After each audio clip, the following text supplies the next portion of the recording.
1 और लीजिए बिगुल बजा।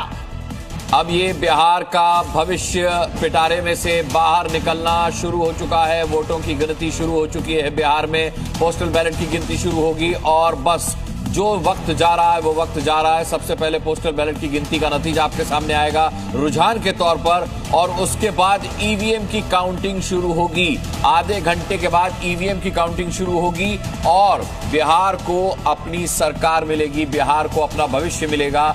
बिहार ने जिस नाम पर, जिस वादे पर, जिस दावे पर वोट किया है उस पर मोहर लगेगी कि आखिर बिहार की जनता ने परिवर्तन को चुना है या उन्होंने एक बार फिर सुशासन को मौका दिया है। सुशासन हम देखेंगे बिहार में। हालांकि सुशासन के दावे तेजस्वी यादव की तरफ से भी हैं। उन्होंने भी कहा है कि अपराध को लेकर के अगर उनकी सरकार आती है तो जीरो टॉलरेंस की नीति वो अपनाएंगे।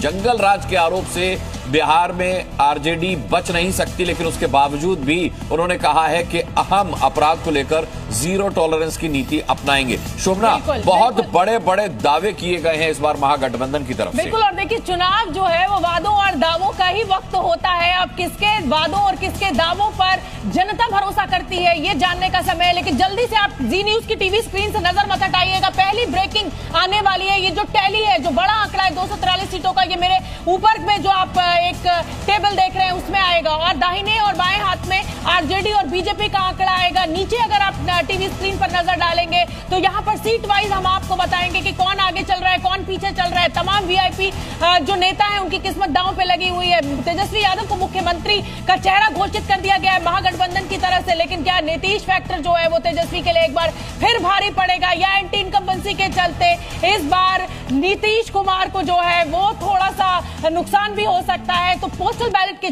जरिए ये गिनती सबसे पहले शुरू होगी। लेकिन आप टीवी स्क्रीन से नजर मत हटाइए, मेरे चारों तरफ आप देखेंगे। अगर आप ऊपर देखेंगे तो यहाँ पर 243 सीटों का जो आंकड़ा है वो सबसे पहले यहाँ पर टैली जल्दी जल्दी बदलना शुरू हो जाएगी। आरजेडी और जेडीयू का आंकड़ा आप मेरे तरफ दोनों साइड में देखिए। यहाँ पर आरजेडी कितने सीटों पर बढ़त बना रही है वो हम आपको बताएंगे। जेडीयू कितनी सीटों पर बढ़त बना रही है, बीजेपी कितना का आंकड़ा क्या रह रहा है वो बताएगा। और नीचे की अगर आप टैली देखेंगे तो उसमें सीटों का आंकड़ा, यानी सहरसा से कौन आगे चल रहा है, पटना साहिब से कौन आगे चल रहा है, पटना की जो 14 सीटें हैं उस पर किस सीट पर कौन बाजी मारता हुआ नजर आ रहा है, किसके मुंह में लड्डू है और किसके मुंह में आज थोड़ी सी खटास है, ये भी आपको बताएंगे। तमाम जो पॉलिटिकल हमारे गेस्ट है वो भी हमारे साथ जुड़ेंगे। और जो सबसे बड़ा मुद्दा बिहार में रहा है वो पलायन का मुद्दा रहा है, बेरोजगारी का मुद्दा रहा है। लेकिन क्या इन मुद्दों से इतर सिर्फ जाति पर वोट होगा, ये भी नतीजे आने के बाद ये बिल्कुल साफ हो जाएगा। तो टीवी स्क्रीन से, जी न्यूज की टीवी स्क्रीन से नजर मत हटाइएगा एक सेकंड के लिए भी। सबसे तेज नतीजे हम आपके लिए लेकर आएंगे। और इस समय की बड़ी ब्रेकिंग न्यूज आपको दे दूं,